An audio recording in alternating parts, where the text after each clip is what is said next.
And we are live. Welcome, everyone, to the Connected for Real podcast. I'm Rebbetzin Bat-Chen Grossman, and today with me is Esther. Esther, introduce yourself, and then we're going to talk about perfection and your business. Hi, I'm Esther Ballen. I'm so excited to be here. I live in LA. I work both in LA and New Jersey doing events. I do primarily weddings, I do floral design, day of coordinating, planning, and I just really like to help people make the process easier. That's like my motto. I'm not like the most creative person in the world. I don't have all the best ideas in the world, but I know I can help them make their day and their process easier. And like that's really what I focus on. I love that because, we're talking about perfection today and specifically in your business. So just so you guys know the structure of the podcast, we have four pillars: God, marriage, business, and you. And within those four pillars, we take one topic and really attack it from all the different angles, just so that we could get a well-rounded view on every topic. And so this month's topic is perfection. And specifically in our business, you just said, like, I'm not the most this, that, or the other, but like, I know I could get the job done. And I love Right. that because you're already right there, not Right. looking to check all the boxes, but really Yeah. the ones that count. Right. Yeah. I used to get a lot of anxiety. Like when a client would ask me, like when I was a much more of a perfectionist, when a client would ask me for a recommendation for something and I just wouldn't have a solution for them, I would get like really anxious and feel like very incompetent because I should have this answer. I should have this answer. But then I realized, no one's going to have all the answers all the time. Even I work with some of the really, really high up people that do really, really high end events and they also defer to like researching on social media, like I'll get back to you. No one's going to have all the answers. I think Right. service is the most important. Yeah.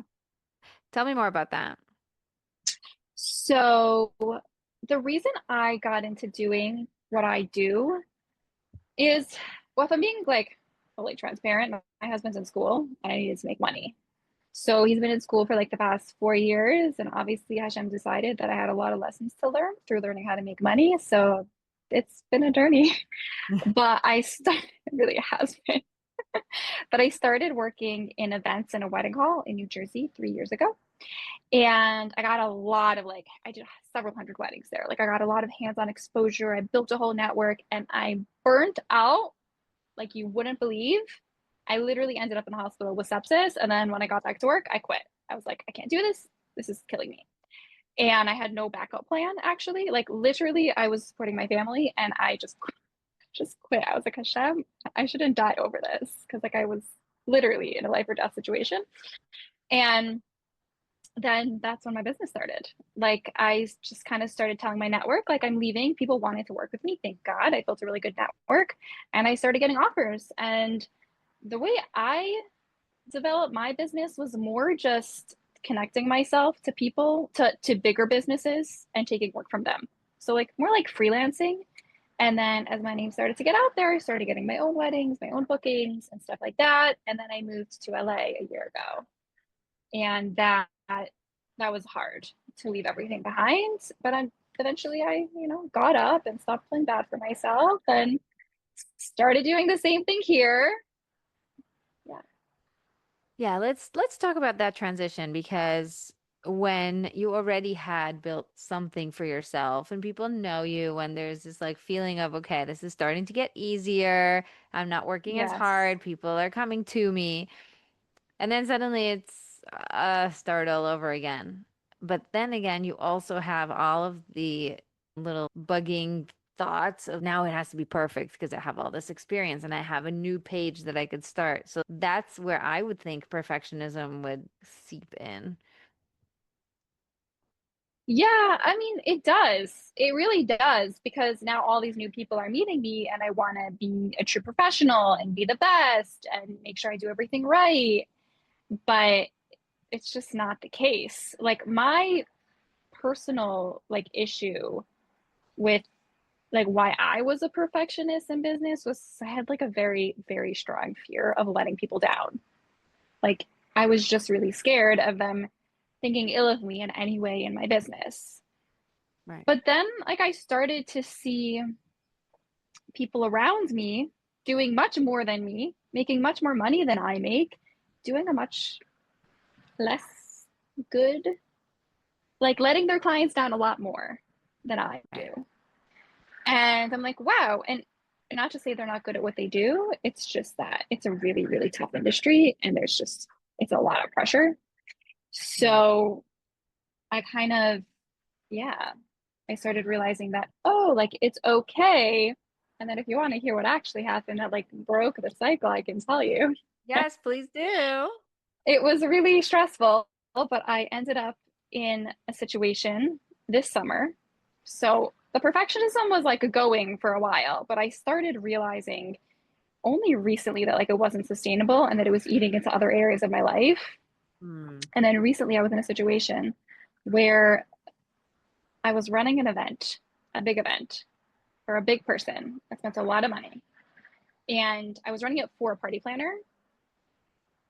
And I had never had such an experience where a client disliked me so deeply and was so disappointed with me so deeply. And it wasn't, a lot of it was out of my control. Some of it was in my control. Like I'd moved 2 days before the event, which was a development that like wasn't planned. I was supposed to move 2 weeks before, like when I took the event. Right. And I'd never worked for this party plan. I'd never run one of her events before. I didn't know what I was missing in terms of information. And I'm like newer to the industry here. But it was just like sheer and like utter upsetness and disappointment with me the whole event. And it Right. didn't stop. Like people were talking about me and like saying bad things. And like I heard it going around. And then it was a lot of back and forth between me and the person who hired me and the client, and a very lengthy email about everything I did wrong and how incompetent I was. And like, there is no way. It was so bad. It was so embarrassing. Oh my It gosh, I was could so just bad. imagine. It was so bad. Yeah. And I felt really, really bad for the client because this is someone's wedding. I really just want them to be happy. Like, I wish it would have been somebody else there that they would have been happy with because I was not the right person for them. Like, it just was not a good match. They were great people. We were just like really not a good match. And there's like some other things, but I'm not going to get into it because I don't want to, I don't know. But after that, I realized, like, hey, I let someone down and the world is still turning. And I still have another event next week and the next week and the next week. And like nothing happened. And then I started being able to put up like firmer boundaries and be like, no, I'm not going to write your quote at 8 o'clock at night. I'm going to hang out with my husband and go to sleep. And you're going to have to wait another 12 hours. And Right. just like, it really like spiraled a lot of peace. And I let go of more situations that were just not serving me and were causing me a lot of stress. So I'm just like, hey, I can let people down and the world can go on. And no matter what, in any situation that I was in, I was letting people down. It was just who I was letting down. Like when I was working till 11 o'clock at night, I couldn't sleep. I was anxious. I couldn't eat. I was stressed with my kids. So I was letting myself down and my family down. But, like it's always a trade off. Right. You know what I I'm saying? have I have a friend. I love this story. It's so fascinating that this had to happen for you to be like, oh, and I'm still okay. Leora Mendel, she was a guest on the podcast a really long time ago. She lives here. I She's know her. She's you from know her. Cleveland. Yeah. Yeah, she's really cool.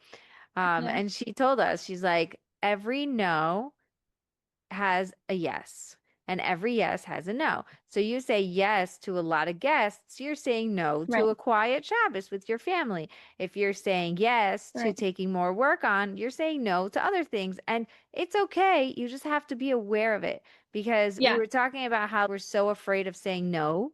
Hey, can you make a meal for this person? Hey, can you come, help this Right. other whatever? And it's like, I don't want to say no. You're saying no either way. Exactly. You're always saying that's so profound. That's beautiful. She sounds very wise. She is. Yeah. Everything comes with sacrifice. Nothing in life doesn't come with sacrifice. No, not one decision. So You I don't know, know if I would say sacrifice because that's intense, but we but can it could be a small definitely, sacrifice. right, we could definitely find balance within all of the different parts of our lives. that's what I'm all about, is finding balance between marriage and business. Yeah. I don't want people to think, oh, if you go and open a business, then you're sacrificing your marriage, because that's exactly what I fight. That is my fight. You Um, could cut that part out. I didn't mean sacrifice. no, Balance is a no, better it's word. cool. We're talking about perfection, so we're not cutting out parts of our conversation just to make them look perfect. But I really think You're that so there's something funny. really profound with the words that we use and the meaning that we give them, right? So it's when you open up a business and you do the thing that lights you up, some people look at it as a sacrifice. You're taking away time from your family. But then other people look at it as a gain to the family, because now you're happy, you feel fulfilled, you come back into your role as mother and wife feeling Right. amazing. Right. Right? So it's a win-win if you do it right, but you can't let yourself burn out and feel icky and then come home drained. That's not Right. balanced. Right. Exactly. Yeah. Yeah. That's why, like, this month after the summer, I was extremely drained, really burnt out. If I'm being really transparent, I don't actually, I'm not very passionate about what I do. I, Mhm. it's just what I do for work. Like, I think I'm good at it and I think I've built it, but I would say, like, as soon as I don't need to make money, I will probably not be doing this anymore. Like, hopefully I'll, find something that's I'm a little more passionate about. But this month I just like let go of all the noise. I said no to any job I was offered. I was like, I just need to be at home for a little bit and calm down. And yeah, it's like, I totally hear you. I think this summer had that energy of everybody stop the world. Just make everything stop. I did the same thing. I took all of August off. really? Yeah. And the cool Sometimes thing you have is, to. yeah, I think the cool thing is that most people didn't notice. Like you said, the world didn't break. Nothing bad No, happened.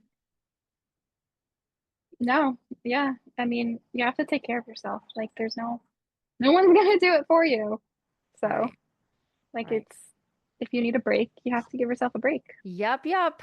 And the Okay. world will be waiting when you come back. Okay, like you're not gonna lose opportunities because you took a break also. You know what? I think actually it's the coolest thing. You want to hear, like, we're being transparent here. This is coming out very fun because it's more of like conversation.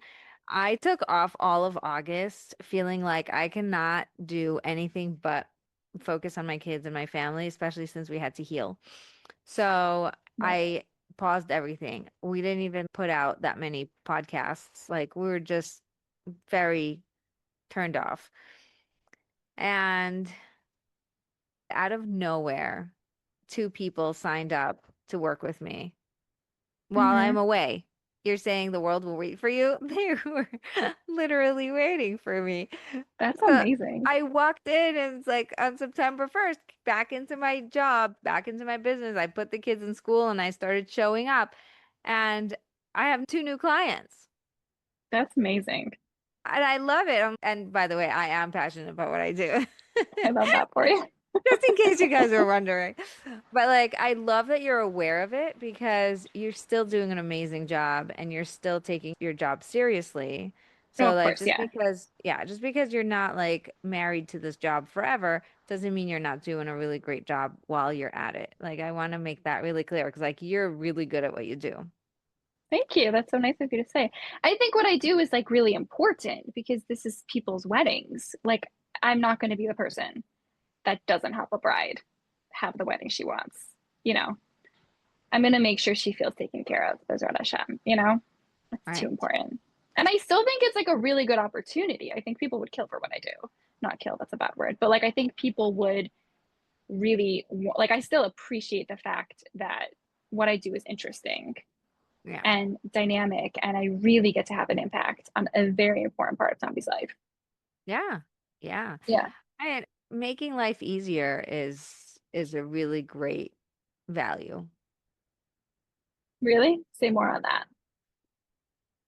I mean, it's a lot of what I do, but I feel like what we've grown up with, the narrative that, like, you know how hard I worked, you know how long I walked to school, you know what we had to do for this, that, or the other. Life Yes. had to be hard. And Yeah. so we felt bad having things easy because we were just told how hard things are supposed to be or how they used to be. And how dare you complain about things being easy, or how dare you even take it for granted? How dare you like allow it to just go smoothly? And there's so much subconscious guilt of Yeah. having a smooth, nice, normal life. We pride ourselves for being busy and for Yeah. burning out. Stressed. Yeah. Right. Oh, I'm so stressed. I'm so stressed at work. Oh, Yeah. I'm super busy. I'm like Yeah. dying. Like, that's not a cool thing. Like, No, you don't get extra credit. you don't get extra credit. No, you just like really exhaust your organs. Exactly. And so, as much as we can lean into ease, Yeah. I am a big, big fan because life is hard anyway. Just because you're letting things be easy Yeah. does not mean that you're not going to have a lot of weight to lift and a Yeah. lot of muscle to build. And that's a Right. good thing. We want it to be impactful, and Yeah. impactful things take energy, and you They take actually do. energy. But Yeah. like, you don't have to do it the hard way. You don't have to complicate it. You don't It's have to be a perfectionist about it. right, right. Yeah. And I am Yeah. very much, I came from a graphic design world. So Under that. I Yeah. did 15 years of graphic design. In the beginning, I wanted everything to be perfect, and I would stay up all night perfecting things. Every line was in the right place, every font, everything to the dot. And that was like during school when we were still just doing our own project. You didn't have a boss. Nobody told you what to do. Right. And then I remember I got my first job, and I'm like sitting there for like 3 hours perfecting this one Disney princess chair or something, because I used to work for a really cool company. We did like Disney and Nickelodeon and all sorts of really cool things. That is really It cool. was super cool. I'm like so proud of myself for that. Now I get to tell my kids like I designed that. Anyway, That is so really cool. I spent like 3 hours on one thing, and the lady in charge of me came over and she's like, "This is what you've been doing all day. There's no way we're doing that." You know? And Really. very, very quickly I realized that actually time is money, and we Right. have to get these things out to China Right. ASAP, because every day that passes, Yeah. China isn't manufacturing something that we could be selling Yeah. in Target and in Walmart. And so every day costs you money. And Every I day had, costs you money. Yeah. yeah, I had to learn to do things quickly. And anytime there were mistakes, you would just fix them the next round, because you're Right. constantly making perfections. But like, it really wasn't worth it. Right. Right. Right. That's something I've also recently adopted. It's like instead of looking at things from all angles and making sure I think it's perfect, I just submit it to the client. And I'm like, how do you feel about this? And sometimes they're like, this is amazing. And I'm like, wow, I could have spent 3 more hours on that. Right. Before I sent it to you. I'm like, if they don't like it, fine. So they're slightly, you have to work with them. But maybe it's going to be great for them. And I find that so many times, like it is. And I didn't have to put in an extra 3 hours, and they're genuinely thrilled. And it doesn't mean it wasn't my best work. It means I serviced them the way they needed to be serviced. Right. And also, as a graphic designer, I was giving people a lot of options. It wasn't serving them to have a lot of options, because they were just getting confused and they were very unsure of what to choose. Like, you're the expert, I don't know. And if I gave them just like two options, three options, this is the one I like, this is just a little bit more this, and this is a little bit more that. What do you Right. prefer? It was so much easier for them. So a Right. lot of Right. times we think we're doing them a service, but we're not. Yeah. Yeah, yeah. That's one area where I felt that my perfection really held me back because I serviced them the way that I would want to be maximally serviced, but really the way everyone wants to be serviced is completely different. And we have to listen to what our clients are saying. And here, some clients want every option in the world, and then they want to go through every option and understand the details and to make an informed decision. Some of our clients want to be told what to do, and that's it, and then they're going to leave you alone. They don't know the headspace. Everybody has their own way that they need to be serviced, and I think being in the service industry in any way is it's all about being intuitive and listening and being okay, what do you need? And that's what I'll do. If I'm servicing everyone the way I want to be serviced, I'm really not servicing anybody but myself. Or I'm only servicing 50% of my clients, Right. but I'm just keeping myself happy, making myself feel good. Right.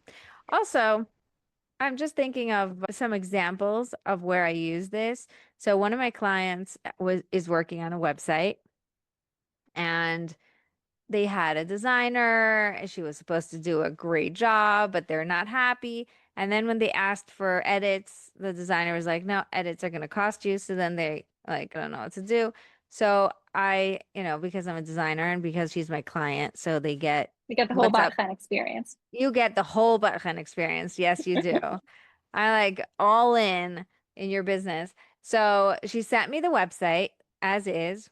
We went through and I told her what the most important things had to change, the order of the things. This isn't looking right. It's hard to read this, like very important things. Said these are priority. Everything else is not. So just get this done. She did it and it looks amazing. Even though I could still go, I went and said, look, over here it's still hard to read. Over here it doesn't make sense. Over here, whatever. But it's already down so far that people don't even scroll there anymore. And it's not that important. Yeah. It's like it's readable enough. The color is fine, whatever. It's like Yeah. it's not worth your time. Just like, okay, at this point we say, great, move on. Right. And that is a skill that we have to learn in order to run a business. Because if not, we're just going to get sucked into every little detail. Yeah. And then they stop you. Like the details just like stop you up. And then you just don't get anything done. Right. Yeah.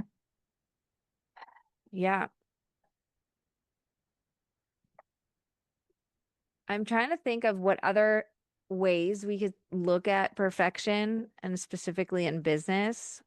Is there anything So that comes up for you? I think it's important to understand two things about perfection. This is my humble opinion. I'm not an expert, but one is, where does it come from? Like, your perfection is blocking you from something. For me, my fear is the fear of letting people down.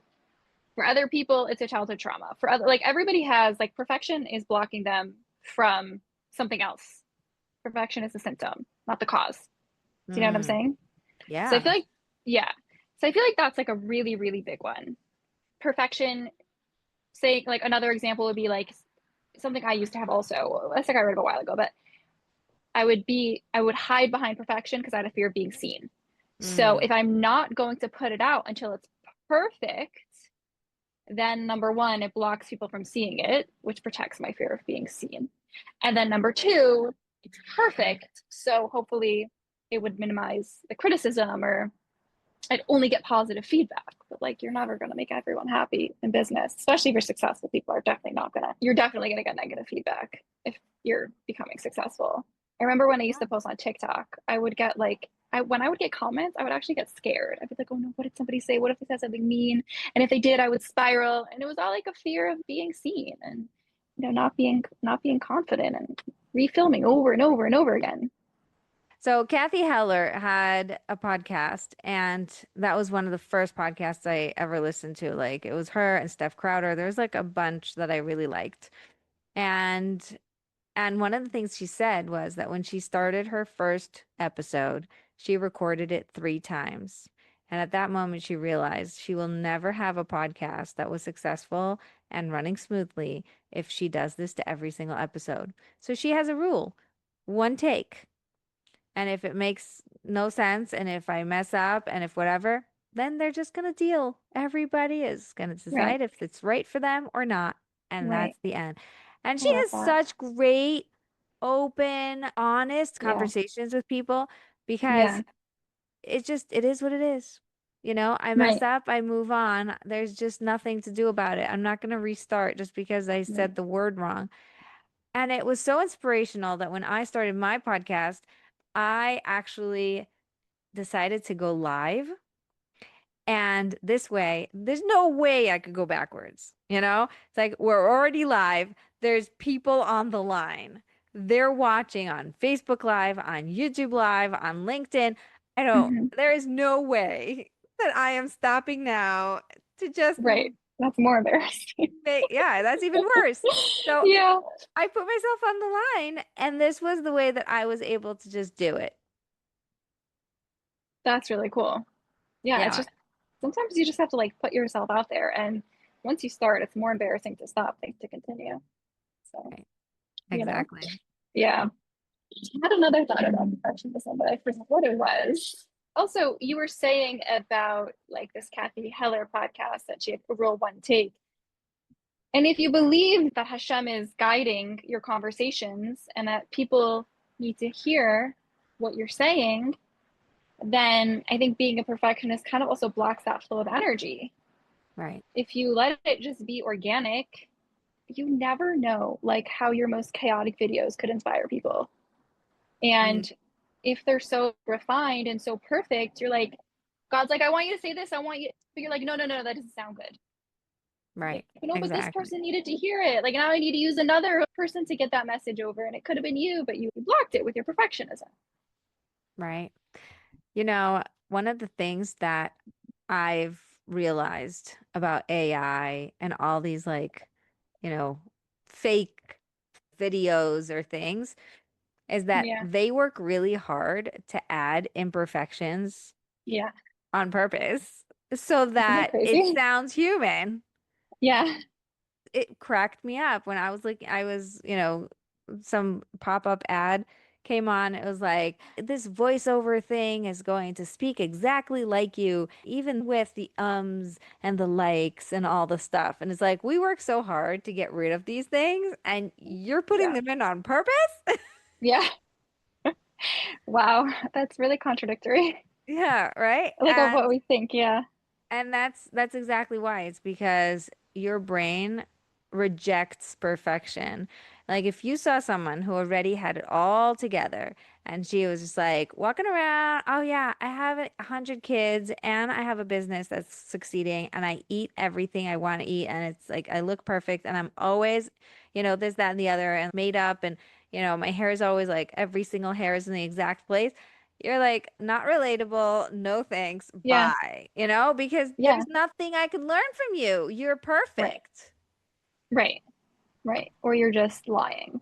In that case, no one likes no one likes people who are inauthentic. So, Exactly. So I had to really lean into that. One of the biggest things was like, how can I talk about marriage if I'm not perfect in my marriage? right. And that's a I huge hear that. thing. How can I help Yes. people if Yes. if I am unable to be as perfect as I want to hold myself up to be? But really, Right. nobody wants to listen to me if I have a perfect marriage. I would have nothing to talk about, and also I would be completely not relatable. Right. You would be completely not relatable. And that's like another example of perfectionism is that you think you need to be perfect at something to help other people with it. And that's 100% false. First off, all, if we were perfect, we wouldn't be alive. We'd be done.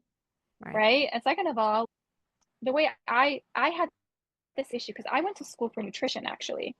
Like Mm, my background actually in Israel when I used to live in Israel. I'm a holistic nutritionist.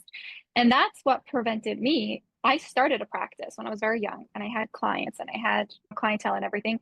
And the reason why I stopped doing it was because I felt like I was struggling too much with my health. How could I help other people?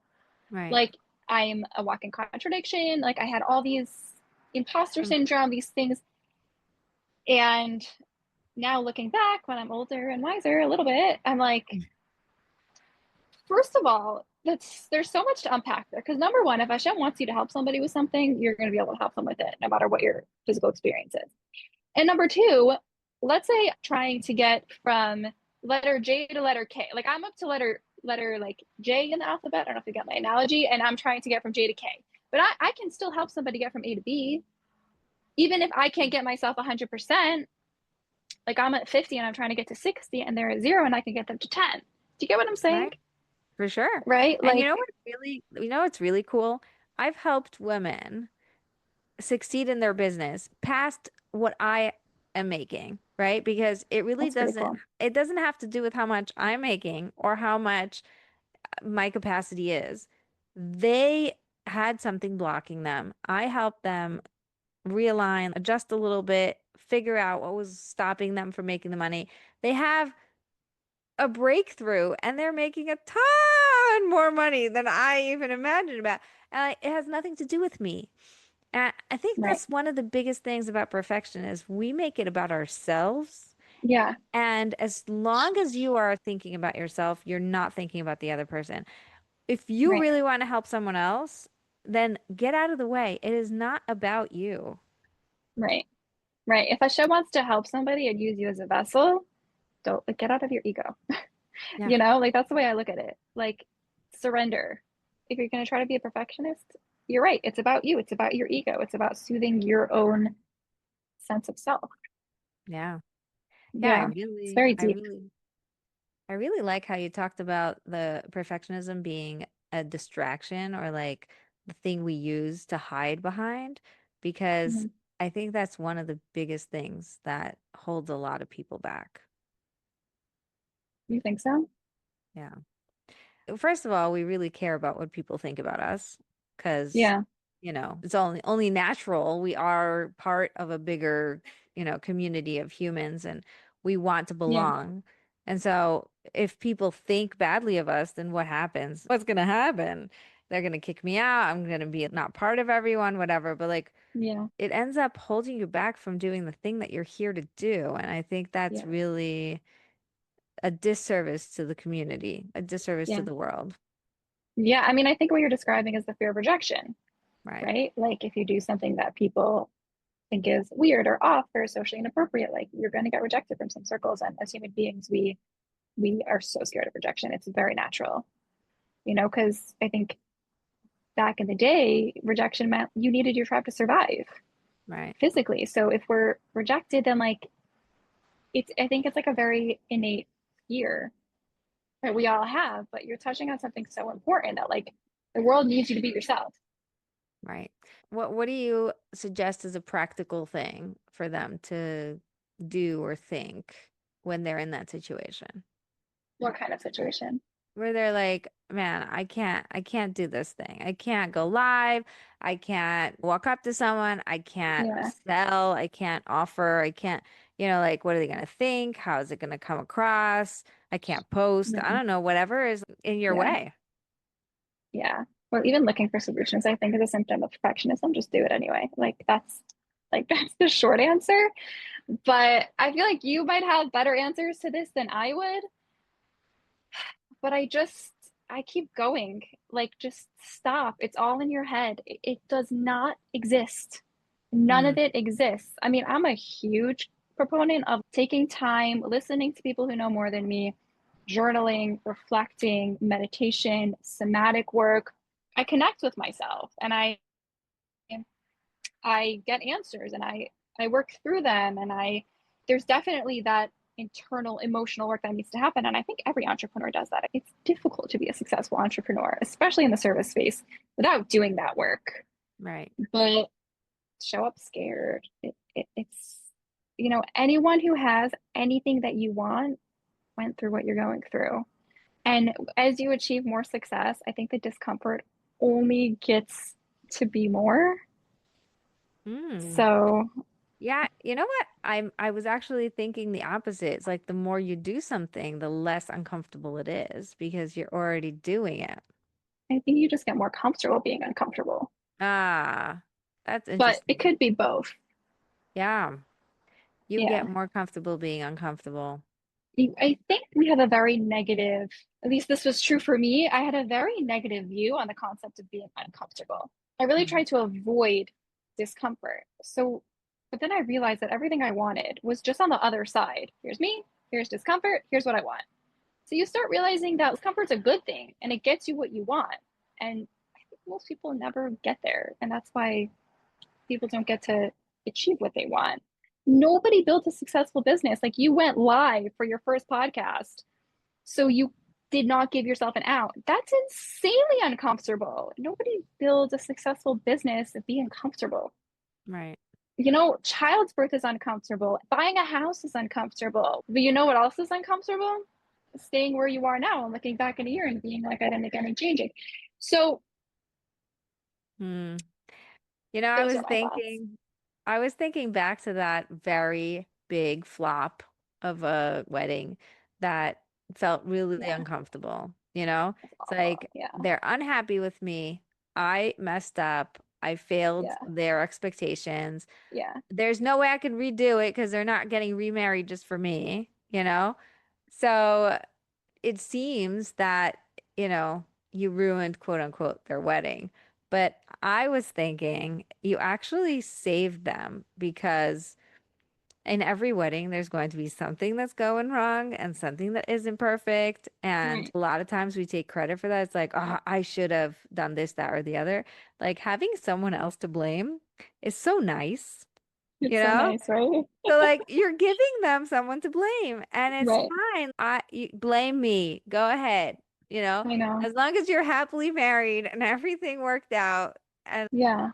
But it's also all about perspective because what you're saying makes so much sense. Because a week or two later, I was doing another wedding, and I would say out of the 10 things the other client complained about that I had done happened at this wedding because a lot of them are very natural.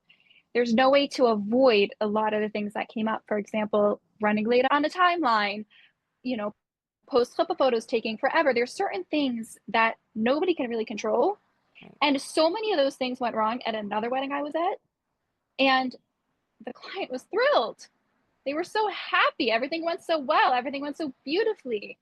So, so much of it is perspective. I yes. was like, And yeah, that's why you're like, it was just a bad match it was not a because good match. maybe there was different expectations, maybe, Yeah, whatever it is. But like in reality, something could be the best thing for one person and the worst thing for the yeah, other. And it's exactly. all about the way you look at it. I love that you brought that up. Yeah. Yeah, thank you.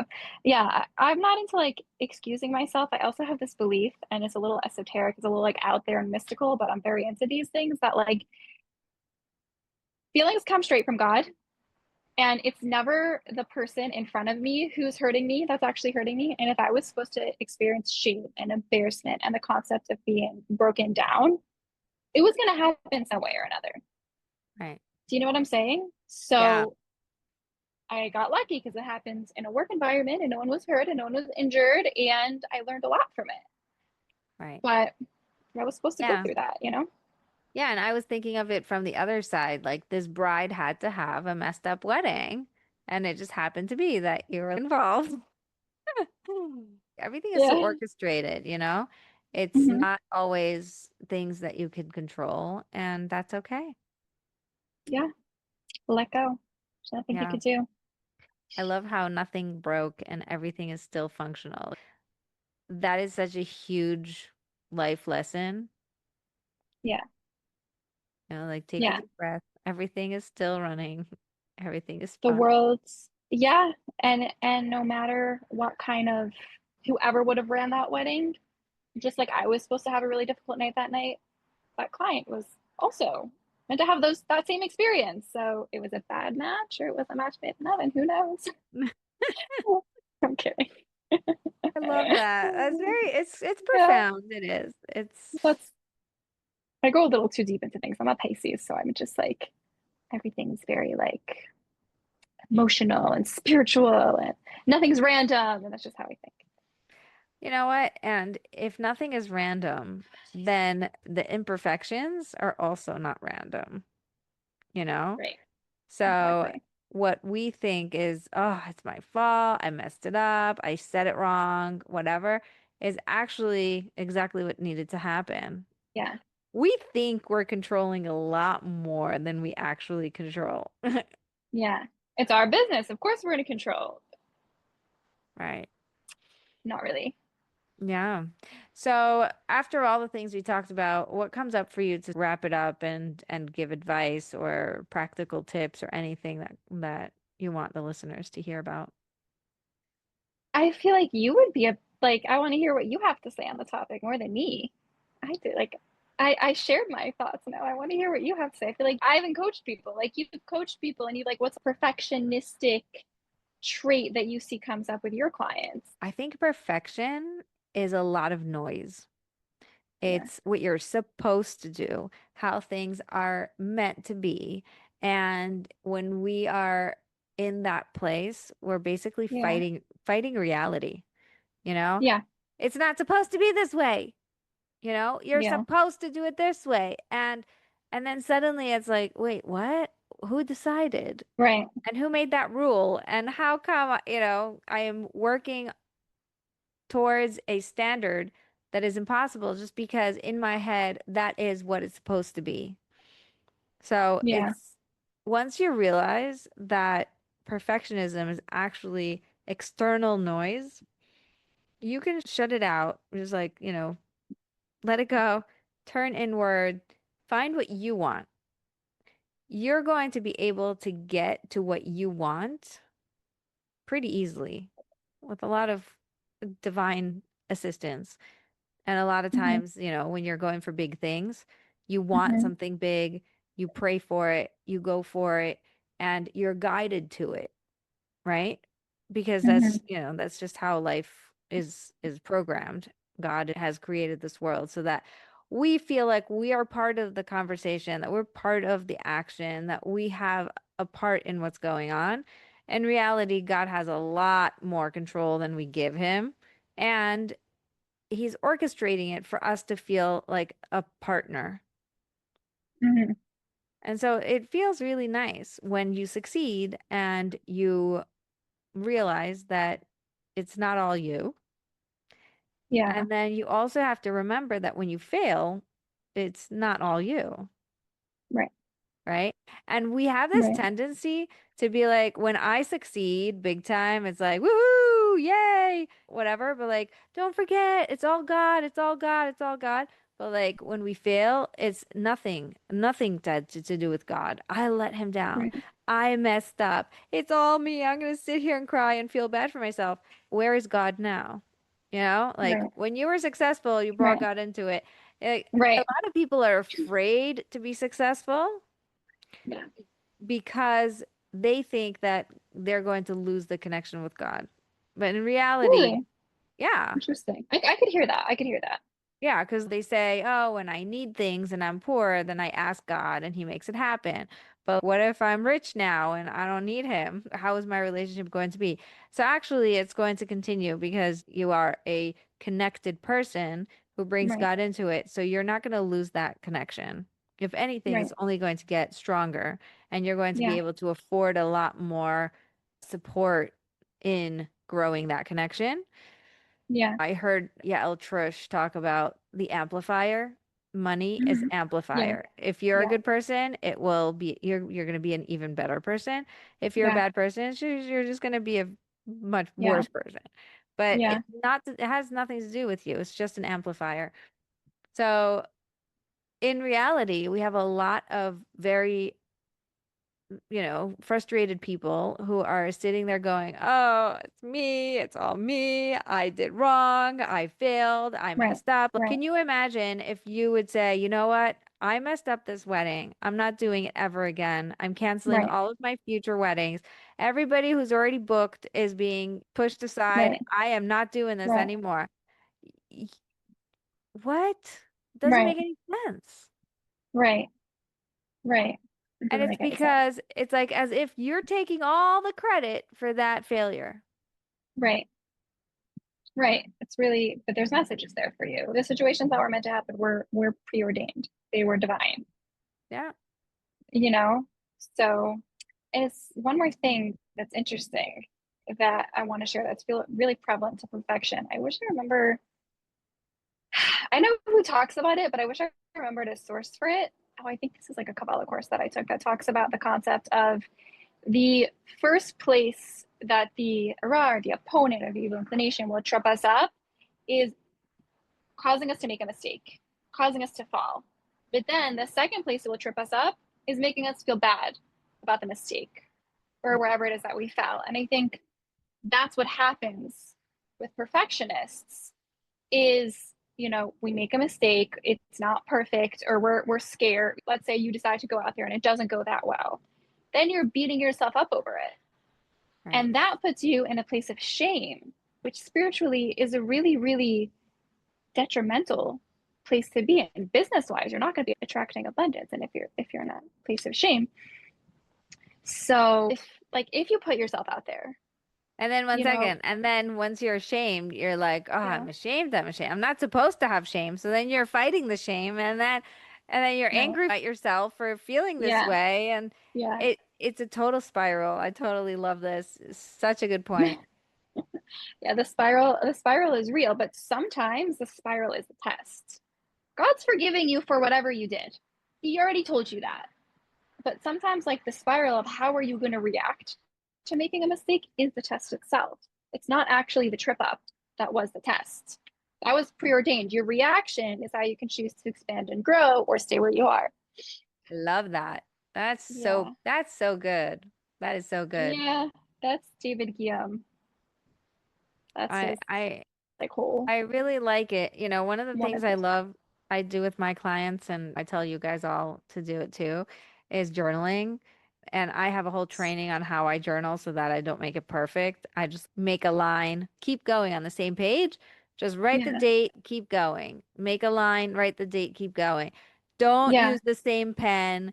Don't care about your handwriting. You are not allowed to care about anything. It's just keep Yeah. going, keep going, keep going. The rule Yeah. is don't leave empty spaces and move along.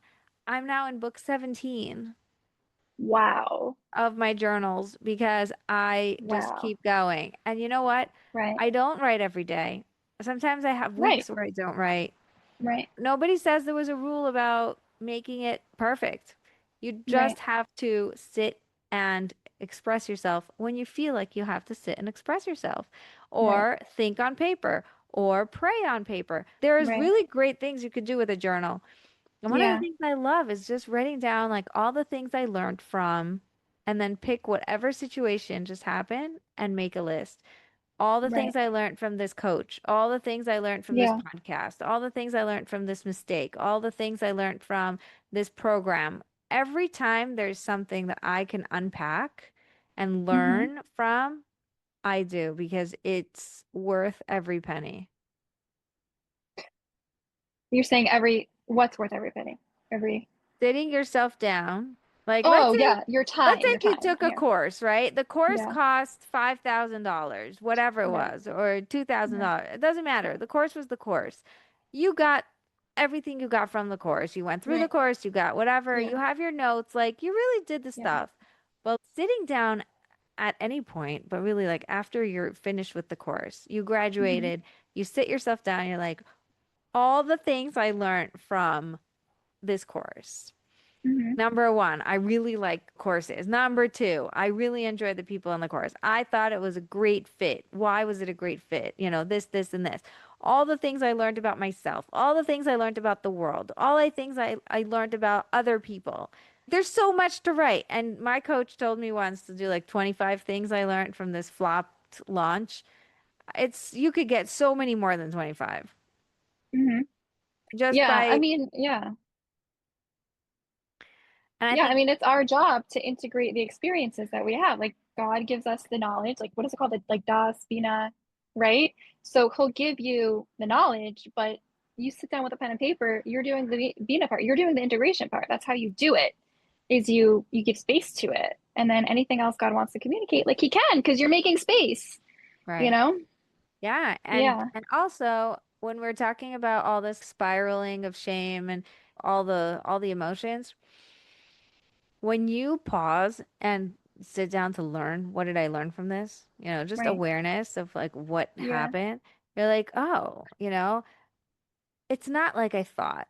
I had an investment. It was a Right. very big investment. And halfway through the program, it was a year-long program, 6 months in, and it started going downhill. And it was such a flop. The first 6 months, amazing, changed my life. Second 6 months, not so great.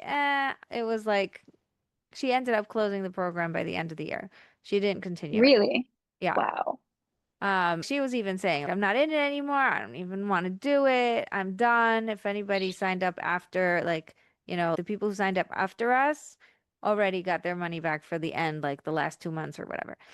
So interesting. But it was the end of my whole full year, so I didn't get anything back. I felt like, man, I lost out so much. Here I was, invested so much money, so much time, and I didn't get my money's worth. As I sat down with a pen and paper, I'm like, really? Because there's a lot of money's worth I got, you know? And when Right. I really broke it down, I realized that just ROI, like just the numbers, I made 3 times as much as I invested. Really? Like I think it was a 10K course, like the whole year was 10K. I made 30K in 6 months. Of the 6 months that were Wow. good, the 6 months that were good, I tripled the investment. And Wow. everything I learned from that course was evergreen. Right. Like I was able to use it forever. It wasn't Wow. like real things I learned about myself, about the way that I work with my clients now. I have so much gratitude for having that course. And now thinking back, I feel like God opened up that program just for me. Like that is why it was open for a year, you know? It was Right. like I got the best experience. And now when I think back, I don't feel bad about myself and I don't beat myself up for Right. joining a failed course. I actually feel really grateful and proud that I got so much out of something that other people were complaining about so loudly. Look at that. All these people, like you say, it has to do with the perspective. All these Yeah. people were, oh, it was terrible, whatever. And I'm sitting here going, wow, best thing ever. And That's that so interesting. integrated into my body and into my nervous system so much that now, anytime I have an opportunity to join any program that is any amount of time, any amount of price, any amount of anything, I sit down with my body. Like I really have this process of making a decision about which Mhm. programs I join. I know, I trust myself and the decision that I'm guided to make so much that I Right. never, ever lost money on any of my investments. I'm always Wow. doubling or tripling the investment because I trust that it's going to. So I sort of have to. Like I go in Right. knowing it's gonna have to Right. work. And I Right. won't I won't jump into something that doesn't feel right or like I really know how to listen to my Right. intuition. It's what I teach, right? So I have to live it. Right. But Right. I even the biggest flops of programs, I'm able to see all the things I got out of it. And I'm like, wow, look at that. It's so cool. Right. Right. Right. Because you invested when that's like part of the world is like you put out energy, you get energy, you put out energy, you get energy, you know? Right. That's yeah, that's amazing. Yeah. I love it. I love it. Yeah. This is coming out so perfect. Yeah. Yeah, that's good. Yeah. And when also I also feel whenever I invest in something for myself, it always comes back to me so much more than I put into it. Yeah. And Um, I was just talking like numbers. The yeah, amount of other things that are non-tangible are totally worth it, you know? right. Right. What is it? There's this rule of the universe that I hear these manifestation coaches talk about a lot that the universe wants you to jump and then the universe will make it, or the creator, God, however you relate to the divine power in the universe will create a bridge. It's not going to create a bridge and then you walk. Right. You know, you jump, you make the leap, and the universe will catch up and hold you. But, you know, Yeah. first you have So to leap, which is anti-perfectionist in every single way, because perfectionists like to control the outcome. They like to know what's going to happen, but miracles happen in the unknown space. right. Definitely.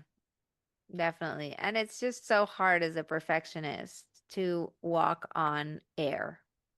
Like Yes. even now I'm thinking of my life right now and I'm thinking I don't know if I have the emotional energy to jump into something that is bigger than myself.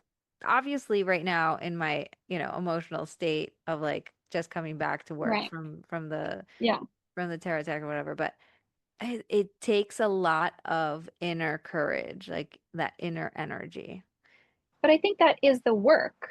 You know, people think the work is, and it is also true, like making the website, getting educated, building the launch.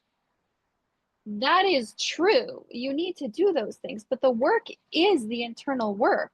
that's what we're here for. Your business and how successful your business is going to be, I think, is only a reflection of how much of the work that you've done. Like, are you able to surrender and let go and let it be, or are you going to be a perfectionist and control everything and get a fraction of the success that's out there for you because you can't let go of your ego? Right. It's just so interesting. I think one of the biggest things I see, especially since I'm a coach and I have a program and it costs $2,500 and you get 3 months with me. And like you said, Yeah. like you get all of me. So it's totally worth it. But people get stuck on the taking action part. Yes. They'll sit around and think, oh, I wish, oh, Yes. maybe now's the time. Ah, it sounds really good. Oh, it sounds like people are doing great, and it's like circling, Yeah. circling, circling, and it's hard to take action. And then what I see is when people Yeah. take the action, it's the best day of their life. It's like, this is the Yes. day I committed to changing my life. So good. Yes. And as soon as you set the intention and you take the leap, the world catches up with you. But if you think about it from like a spiritual, like Yetzer Hara evil perspective, the easiest place for the Yetzer Hara to trip you up or the evil inclination to trip you up is to just tell you you can't afford a course, Right. right? Once you have the knowledge and you've invested in yourself, it's a lot harder for the evil inclination to trip you up. And that's its job. So it's just going to tell you, well, you can't afford it. You don't have the money. Don't do it. Like, and then you overcome that and it feels so good So good. because, First of all, 'cause a lot of people are like, do you have a payment plan? I'm like, yes. And it's yeah, $50 a week, And they're that's like, amazing. oh, it's like a free loan. Yeah, I'll take it. Right. Right. And it creates this, oh, and now I don't have an excuse, Suddenly you're Right. like, so what do I do now? And the answer is, Right. if you don't want it, there's no shame in saying, I don't want it. You don't have to have an excuse. Yeah. It's totally Yeah. fine. It's not for Yeah. me. I don't like Yeah. it. I met you and Yeah. I'm not sure, but very Right. rarely does anybody walk out thinking like it's not for me? Usually I'm the Right. one who has to tell them, it's like, okay, Right. I want you to do this before you come back. Right. Because I think when you invest in yourself and you put energy into something, like that's another thing about how you were saying we think we're in control so much more than we are. If you were, they could buy your course, they could buy a different course. Like if they're meant to get certain benefits, like they just need to put out a certain amount of energy. I think it will come back to them. What's really fascinating is that as soon as they pay, Yeah. they are already, I would say like 60, 70% there. They feel this. People tell So me interesting. that before we meet for the first time, they're already feeling things are getting better. That is incredible. That is golden. That's It is. unbelievable It is. because And they believe yeah. It's all also, of a sudden. Yeah. the discovery call is so good. Like it's a Right. free discovery call. So I Right. want you to know what we're going to be focusing on before we go in. I'm not going to be Right. like, okay, just jump in. It's fine. Even though if you jump in, totally cool. I'll take it. But there's this, oh, I get it. That's what we're going to be doing. Okay. Right. All you have to do is program your brain to tell it Yeah. these are the goals, and your Right. brain's already figuring out how to get it happening. So it's like, I Yeah. want my husband to be on board. I want there to be Yeah. balance in my life. I want to figure out how to practically work less and make more money, or how to streamline so that things are smoother and I'm not working on the silliest little details for hours. So let's do it. Suddenly things don't feel as heavy or as gigantic when you're in it. Right. Like as soon as you Yeah. cross the line, you're now officially in it, and now it doesn't feel as big or scary.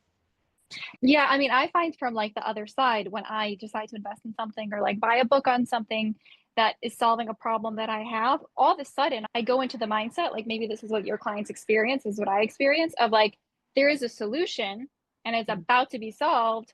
So like I'm already like you said, like 60%, 70% there because I'm like, oh, it's possible. Like I don't need to have these challenges anymore because so many people have been, and I've already invested in the solution and that in and of itself takes me exactly what you're saying so far. But Batchen, I feel really bad. My iPad's on 3%, so it's gonna die. Well, how perfect to end a podcast episode about Yeah. perfection this way.